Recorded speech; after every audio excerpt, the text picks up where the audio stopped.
साली आधी घरवाली।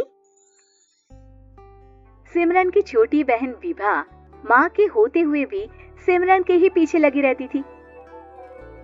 सिमरन आ गई हो तो इसे खाना खिला दो। बोल रही है तुम जब तक नहीं खाओगी ये भी नहीं खाएगी।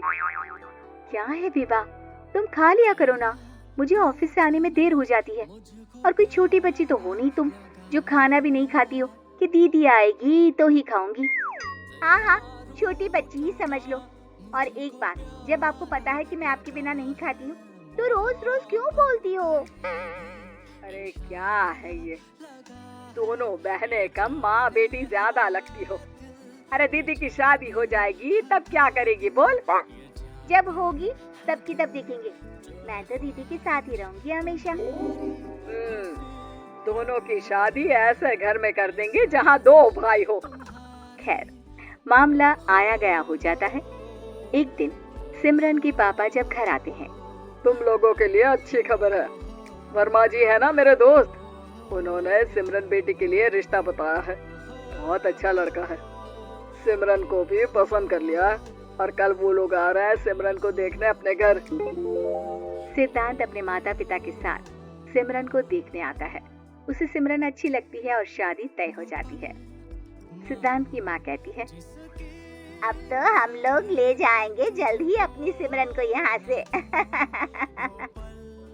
अरे हाँ हाँ, क्यों नहीं, आपकी ही है अब तो हमारी बेटी। दूर खड़ी विभा सब सुन रही होती है। अब तो दीदी की शादी हो जाएगी, फिर तो वो चली जाएंगी। दीदी के बिना मैं कैसे रहूंगी? कुछ न कुछ तो करना ही होगा जिससे दीदी की शादी ही ना हो। सभी के जाने के बाद क्या शादी के बाद दीदी हम लोगों के साथ नहीं रहेंगी? अरे नहीं तो फिर क्यों रहेगी? शादी हो जाएगी तो अपने घर चली जाएगी ना। तो मैं भी जाऊंगी उनके साथ, मेरा भी सामान पैक कर देना। अरे कैसे बात कर रही हो विभा, दीदी के ससुराल छोटी बहन नहीं जाती। हाँ, कभी कभी जाकर मिलाना और रोज फोन पर भी बात कर लेना, ठीक है? नहीं पापा, आप तो जानते हैं मैं दीदी के बिना खाना भी नहीं खाती, ना ही मुझे उनके बिना नींद आती है। सिमरन बहन की बात सुनकर इमोशनल हो जाती है। अगले दिन से विभा खाना खाना छोड़ देती है। लोगों के लाख समझाने के बाद भी विभा ना खाती है ना ही सोती है। अंत में हार मानकर सिमरन सिद्धांत से मिलती है। सिद्धांत, मेरे मम्मी पापा ने बचपन से ही विभा और मुझे साथ रखा। वो मुझसे बहुत जुड़ी है। मुझे उसकी टेंशन रहेगी शादी के बाद, क्योंकि वो मेरे बिना नहीं रह सकती है। अरे ये तो छोटी सी बात है, वो हम लोगों के साथ हमारे घर में रह सकती है। जब उसकी अकल आ जाएगी या वो समझ जाएगी कि तुम्हारा घर वो नहीं बल्कि ये है, तो हम उसे घर छोड़ाएंगे, ठीक है? सिमरन खुश हो जाती है क्योंकि वो यही चाहती थी। वो माँ पिता से बात कर लेती है। अरे कैसी बात कर रही हो सिमरन, भला बेटी के ससुराल में हम छोटी बहन को कैसे भेज दे?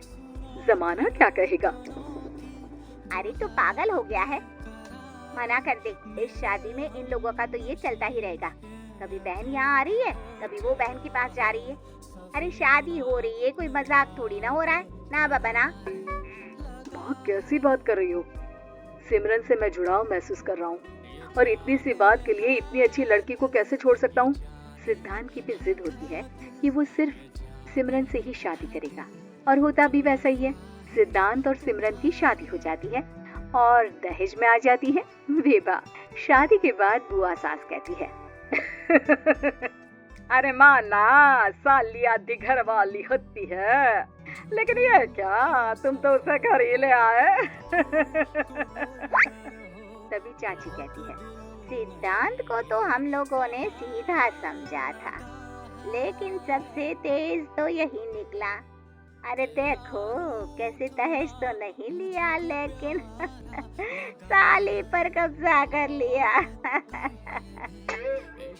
सिद्धांत ने इस और तो सोचा ही नहीं था, लोग उन लोगों के बारे में ऐसी भी बात करेंगे। वो वहाँ से चला जाता है और चुपचाप अपने कमरे में लेट जाता है। क्या हुआ सिद्धांत, तुम अचानक से परेशान हो गए, कोई बात है क्या? अरे नहीं, वो थक गया था ना, शादी की सारी तैयारी और रस्मों के बीच, सोच रहा हूँ थोड़ा आराम कर लूँ। हाँ ठीक है, आप लेट जाइए, मैं विभा का बेड लगा देती हूँ जमीन पर। क्या वो यहाँ सोएगी?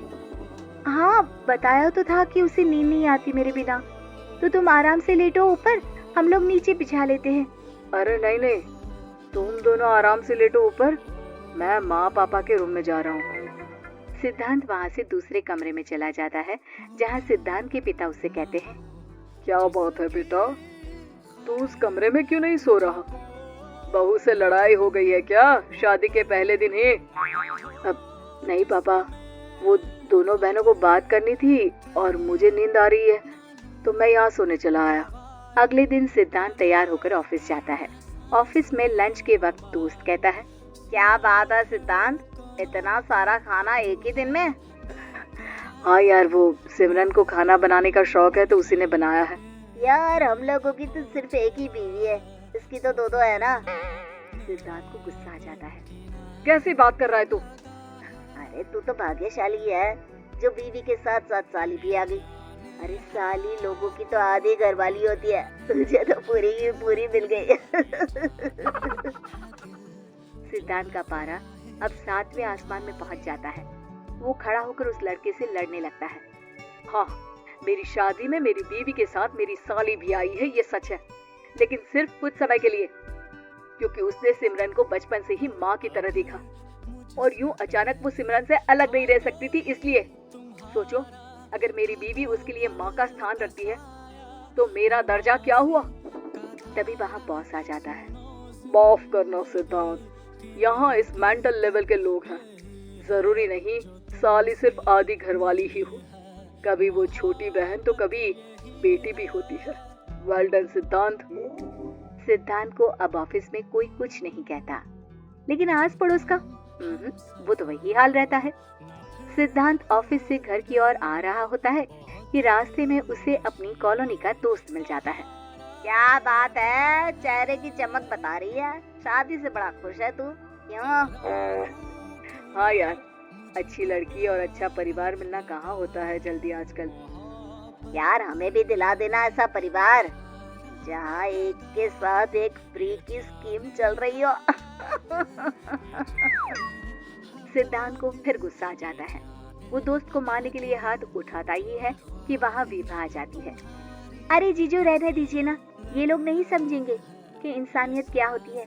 ये सच है कि दीदी से कैसे दूर रहना ये मुझे पता नहीं था। आपने मुझे दीदी के पास रहने का मौका देकर ये समझने का मौका दिया कि लड़की का असली घर उसका ससुराल होता है। मैं समझ चुकी हूँ, मैं जा रही हूँ जीजू, लेकिन मैं खुश हूँ कि आपने मुझे अपनी छोटी बहन समझा। सभी उन लोगों को देखकर ताली बजाने लगते हैं। विभा अपने घर चली जाती है और सिद्धांत खुशी खुशी सिमरन के साथ रहने लगता है।